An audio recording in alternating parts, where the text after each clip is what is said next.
Hey, this is Olivia.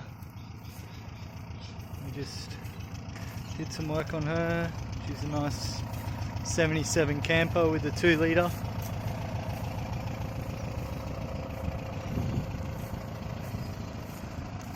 In the affordable end of the market for something that's mostly restored.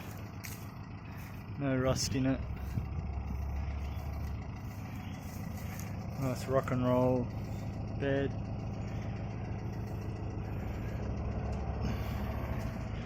Front interior is not too bad. And you can hear the engine runs quite nice. I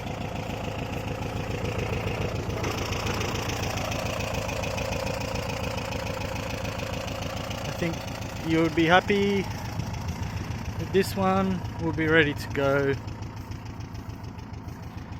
on the road. You can just drive it away. Hope you like it.